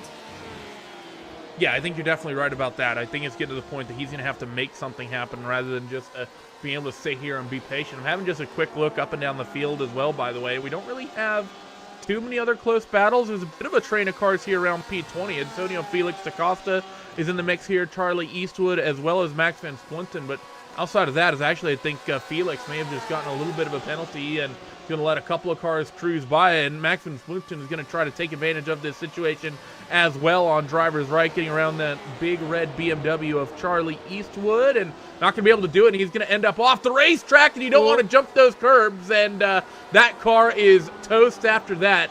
That was a big hop over that curb for the Porsche RSR to try to handle, and Max Van Splinten has cooked the motor as these two continue to scrap. Yeah, so this is Eastwood versus Felix da Costa. In through the right, absolutely neck and neck between the Porsche and the BMW, but Eastwood will be able to find the position. No, he won't, because Felix da Costa sends it down his inside.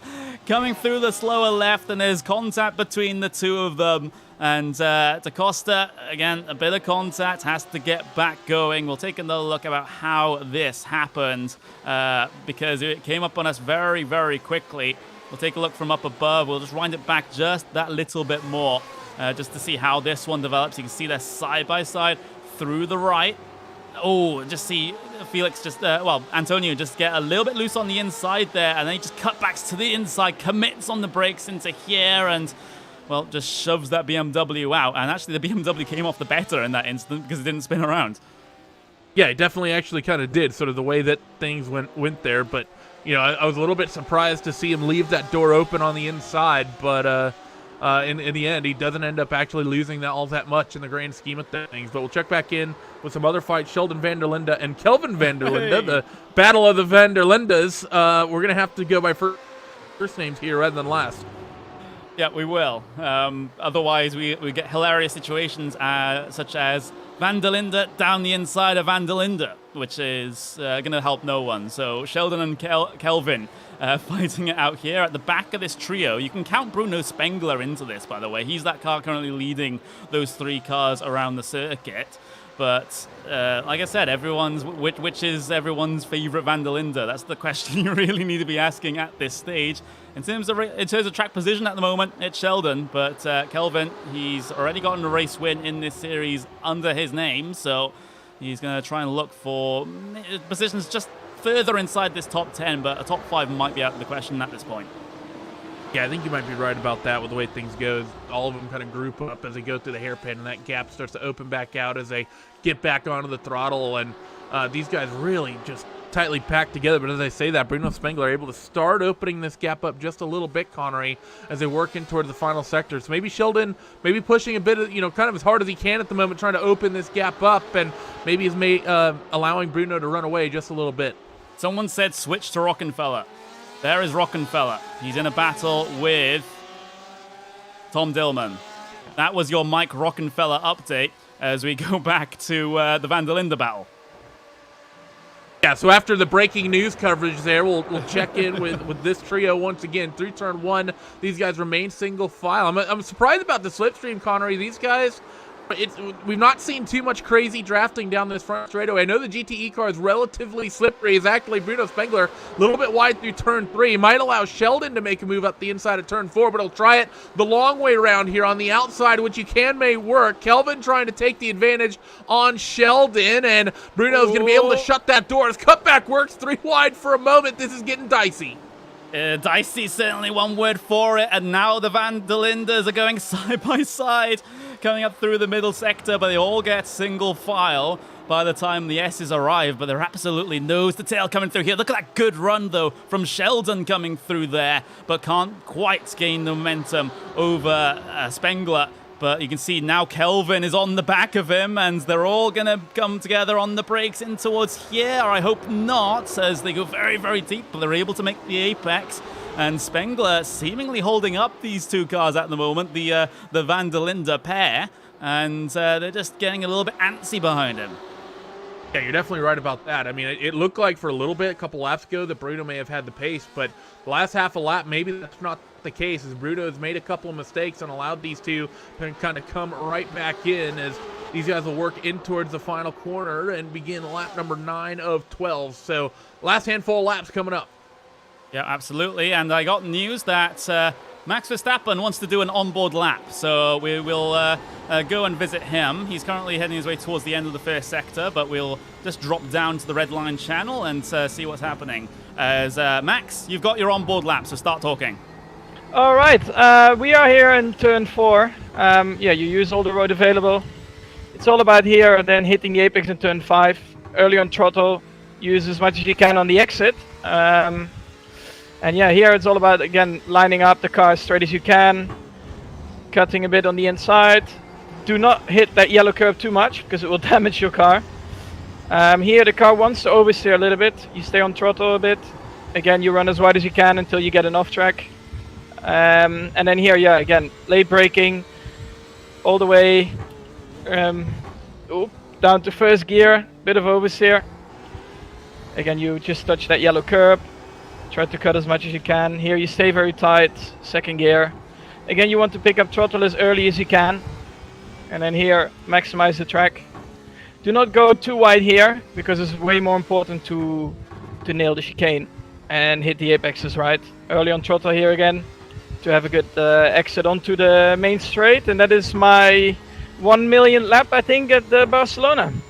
Yeah, and Max, what's the specific... Go on, Randy. Go ahead, Connery. Okay, Max, what's the specific technique you're using to find the 410s that no one else seems to be able to touch? To be honest, I don't know. It just feels really nice to drive. And yeah, this track, I think we all know quite well as drivers. I was his coach at the pure driving school, that's why. Right. Oh, there he is. Johnny, hello. I thought you went to bed. No, I got something to eat. Okay, nice. But no, I don't know. It just feels really nice to drive, and I don't really need to correct too much. So I guess that helps a lot to get the good lap time out of it. Well, there we go. And it's quite a skill to be able to talk and also set competitive Hey, lap who times says as well. men couldn't multitask, right? Yeah, I tend to struggle as well. I'll just stick to being good at talking, since I'm not good at driving. You stick to being good at both, and we can leave it at that. When were you planning on doing that, Connery? Huh? I'm bantering probably a little too hard. All right, we'll leave these guys to it, and we'll go back up to our lair. But thank you very much for that, Max, and we'll see you after the race. All right. Well, there we go. Lap on board there with Max Verstappen doing his best Jimmy B impression, but way, way faster with talking while driving. Yeah, that's as someone who's had in-race interviews go completely wrong and had wrecks while during the race. It's not always the easiest thing to do. But Larry Venturi and Eichen Guben, this fight's still very relevant. These two all over one another, and Daniel Juncadella still very close as well. So this 3-car scrap for second, getting ready to form up, Connery, in these final 2 laps. Hopefully Guben can get there. We saw him a handful of laps ago not being super aggressive with the slipstream, and I think he's kind of paid for it, Connery. He's lost kind of a few car lengths, and the slipstream he wasn't using before now basically isn't available. Yeah, we can just see that time lost up to the devil's number decimal of tenths of a second there, as we'll see them head their way through the first sector for the penultimate time. We are on lap number 11 of 12 here, so not too long to go before we get this race done. Look at that side-by-side, though. This is Spengler versus der Linde, and oh, that's Spengler out into the gravel. And he's going to be stuck there for a while as soon as these cars head their way by the rejoin. Careful with that black machine coming through, but it looks like he's being able to keep out of the way. But what happened here in this one, we can just catch the very end of it. Yeah, what happened to Kelvin? Yeah. Oh, I see some damage on the front of that BMW. Was there maybe a previous incident with Kelvin van der Linde, and Sheldon felt he had to get revenge for his fellow van der Linde? I mean, there might be some van der Linde vengeance going on, but... Where were you when the van der Linde wars started? Yeah, it's Team Kelvin and Team Sheldon in that instance. As I'm not sure which side I would be on, that's for certain. I'd just have to be Switzerland or something and be neutral. Yeah, I think you're right about that. Just be neutral and make fine watches. And good chocolate. Yeah, that's fair as well. As Max, although the Belgians have a similar claim to that. Yeah, that is true, but yeah, that's a fair point. But Max is going to start the final lap here with 4 seconds ahead of Larry Van Toort as he continues to just open up 3/4 a lap. Yeah, he does. So, well, 4 seconds is the gap. And you can just see, yeah, it's been a 2.5 tenths of a second a lap at the moment, which has been absolutely crazy for Verstappen. He's basically been untouchable throughout this event at Circuit Barcelona Catalunya. He was challenged at Spa in the Formula 3s, but I have to say that might have been largely down to the draft. Yeah, I think you're right about that. The gap's closing in the closing couple of moments here as you see them working this final sector down in towards turn 5. Verstappen's already through it. Larry Van Voort doing everything he can and actually doing very well. Guven a little bit wide on the exit of turn 5, actually, so maybe opening the door for Daniel Yucandela, but just a little bit too much of a gap, and I don't think he's going to get there unless it's a big mistake from Guven, who takes a big bite of that yellow curb that Verstappen was kind enough to tell everyone not to touch just a moment ago.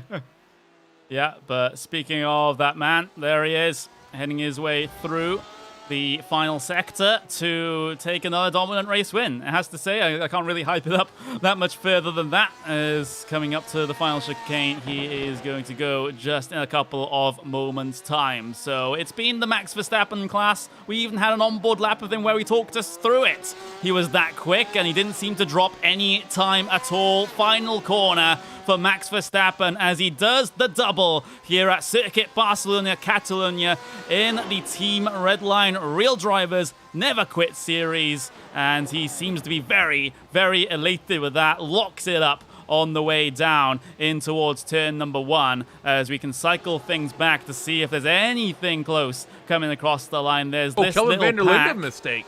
Oh, Kelvin van der Linde just made a mistake through the final corner, and Tom Dillman, he's been able to grab a spot late in this race. So that's just happened. I see a quartet as well at P14, starting with the Deuce as they work through the final sector, but I think everyone's a little bit too spread out here. Connery won't be too much as these guys come across, start, finish, and another gaggle of cars. Felipe Albuquerque is ahead of this one, being chased by BMW. Yep, there we go. Charlie Eastwood can't quite do anything out of the final corner, so Felipe Albuquerque will take the celebratory weave down the pit straight to celebrate a P19, which, you know, in general, you probably don't have any right to be celebrating for, but, you know, we'll just have to take it. There's Martin Tomczyk coming his way through the final corners, and, well, that BMW, not as it rolled off the showroom floor, I think, for the DTM champion, so he'll come across the line in P23. But, the car behind, shockingly in good condition considering it's driven by Jimmy. I mean, yeah, I mean, that Team Huizingveld livery, that shiny red, or reddish brown, I suppose, or burgundy. I'm not sure what color exactly he calls it, but whatever. It's clean, and it comes home in P24, which is not quite top half. We had 41 cars in this session, so I mean it's improvement. Yeah, it definitely is. With that car, to see it up the order as it was, and notably not on a slid. Well, here we go then. Here are your official race results for race number 2 at Circuit Barcelona Catalunya. Max Verstappen does it again by 4.5 seconds over Larry Ten Voorde. Ajanchan Guven with a good qualifying, but slides back a little bit into P3. Daniel Juncadella in P4 with Mikael Jensen P5. Sheldon van der Linde in P6. Esteban Muth in P7. Tom Dillman P8.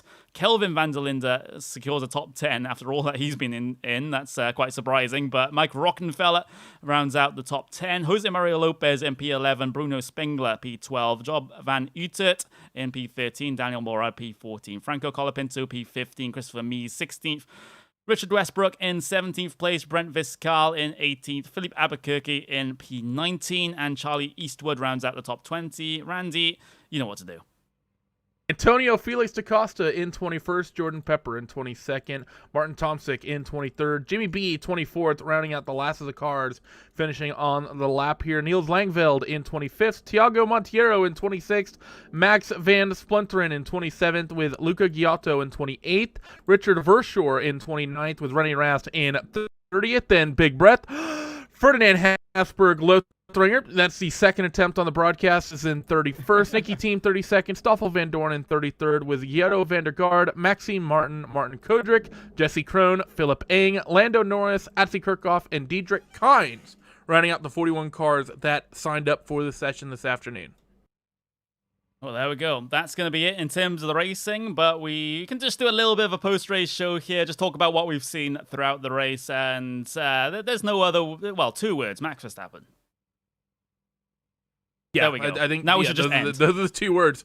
3 words, Max Verstappen fast. Yeah, fast. It's probably an understatement, but we can, further down the field, we did have some good battles, and but Ayan Changuven, though, when it comes to qualifying, he was on point, but in the race, is probably the sound effect I'll use. Yeah, I mean, I think he was struggling with the tires a little bit, or it may have just been dirty air. I was a little surprised, especially in the second race, as close as he was to Larry Tunvord at times. I mean, he was there. There was a couple points I think he could have had a legitimate pass attempt down in towards turn 1, but when Larry just kind of tried to break the draft, he didn't try to stick with it whatsoever. And he just gave up his gap, and I think he either used up his tires or he just, wasn't very good in the dirty air. I'm not sure what it was. Still, like you said, excellent qualifying speed, but just a little bit of a plateau in the race. Now, granted, that plateau was still fast enough to keep him on the podium, so. I think we can get a view of the race start, because people are asking for it. And there was a huge pileup. Yeah, I'm gonna wait. We're gonna see Jimmy B's view of it, because I don't know which car was involved in this. I believe Philip Eng was involved. Okay, so actually we can get Philip Eng, as I can find him there. There we go. There's Philip Eng. So this is what happened through the first sector. Behind everything that was happening at the front, people requested to see this, so I have no responsibility on what's being shown, or what might be shown. I don't even know. So let's have a look. Yeah, hopefully it doesn't, go to black and then fade into the start of Skyrim. But you see through turn 3, cars kind of stacked up on one another, but it's turn 4 where the big incident starts. I know Phil's involved with it, but I don't think he's quite the starter. Actually, he might have been. Oh, he is the starter. See, actually, yeah, there it is. Yeah, he is, and here comes the parking lot. Yeah. That's what you'd call in NASCAR the big one. Yeah, you're right. I mean, that was definitely big drama there for those guys going in towards turn 4 on the opening lap, and so we had a handful of cars and a handful of drivers, finish this race 10 laps down, 11 laps down, even 12 laps down at times, just because people got into that incident and came down pit road and was like, well, there's no point of even trying after this, because even if they made it to pit road with as heavily damaged as their cars would have been, it would have been a slow crawl trying to get over there. So, unfortunate to have that happen at the start of the race, but man, it was a fun race regardless. Yeah, that's let's just jump down to the Team Redline channel, because I can see Artze and Gianni and Max are still in that. So we'll get ourselves down here, and I did say I'll swing by towards the end, at the end of the race, and I'm a man of my words. And Max, you just did the repeat. It is déjà vu.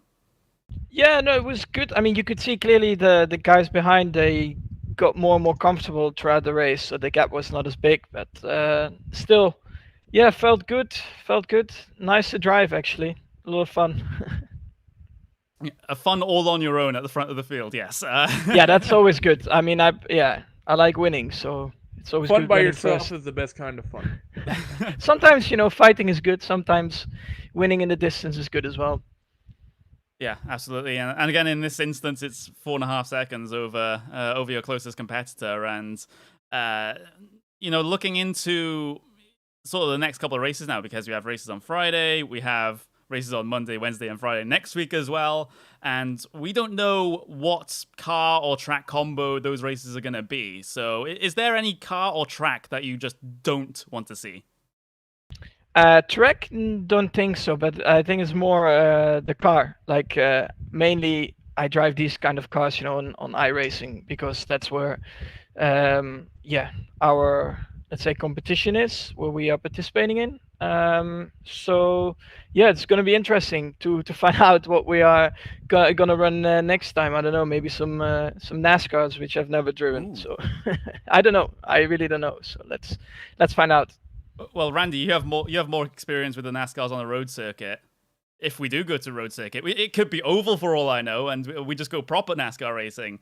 Yeah, we could go oval. I'd love to see. I mean, we've already seen Lando and Max show they don't know how to bump draft, so maybe you throw them onto a super speedway to get some practice. Well, I know how to bump drive. Lando doesn't know how to bump yeah, drive. that's fair. That is fair.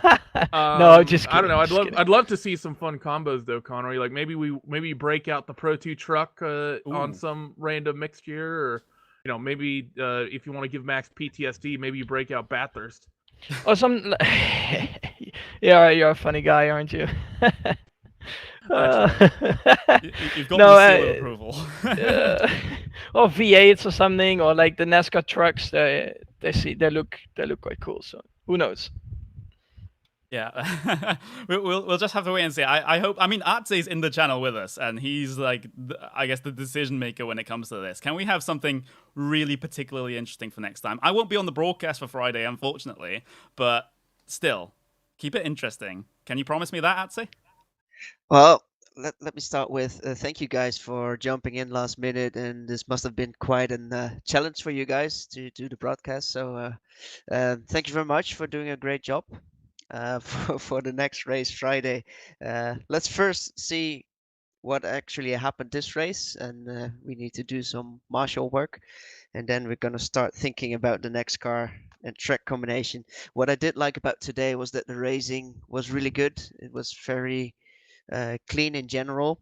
Some big accidents, but it's getting better and better, and that's what we wanted to see this race.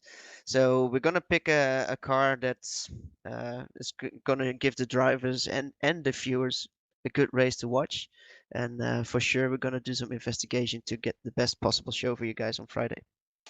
Yeah, and hopefully it will be. We have Gianni Vecchio here as well. As far as I'm concerned, you're basically Max's spotter / crew chief. But did you need to do anything? Yeah, I teach them all that, what he did today. No, not really. I was just looking. And yeah, I mean, Max drove brilliantly, obviously. I mean, everyone is expecting this for him, but nah, not really. I was keeping an eye on him. Not that he was trying to, like advancing the off-track limits and stuff. So I think I didn't get any. No, dude, I was just looking, for Atze as well, because Atze told me before the race, keep an eye on him, because sometimes he gets a little bit crazy, and I was like, okay. I learned, I'm learning. I'm also still learning, Oh, there we go. We're all still learning, I think. And if Max says that, I guess like everyone everyone is still learning. And we also have Danny Juncadella in here, who came home in P4 here today. And Danny, how did the race go for just to have some sense of normalcy when it comes to an interview now? Yeah, hi guys. So basically on my side was a pretty relaxed race as well. I think similar to Max, but not at the front. So just fourth. First race also had a couple more issues on the first race where I finished third, but I think I damaged my car a bit in the beginning. So yeah, basically just trying to follow the guys in front. I think we were on a similar pace apart from Max. We were lacking a couple of tenths every lap. But yeah, good fun driving this car around Barcelona. I know the track very well, but I think the Porsche was a tricky car to drive, and obviously Max took the most out of it. But yeah, from my side, very very relaxed race, cool event. Unfortunately, like Max mentioned, we all want to win, and yeah, it was not meant to be this time, but we will try to get him on the next one. And just a final question for you, Danny, but I can just open this up to everyone else. But it's, when it comes to these sorts of races now, it's all about adaptation, not only to the new cars, but to the sim in general for some of you guys as well, especially those further down the order, which are none of you guys, thankfully. But Danny, especially for you, coming from DTM race winner, of course, coming into GTE machines, for example, is that very different from what you race on a day-to-day basis in the real world, or is there still a massive learning curve? I think it's fairly different, but the first thing you need to do when you register on iRacing and you want to be competitive straight away, you need the right hardware. That's what I felt from the beginning. That's basically you need the right pedals, you need the right steering wheel to get a proper feel, to get something as close as possible to reality.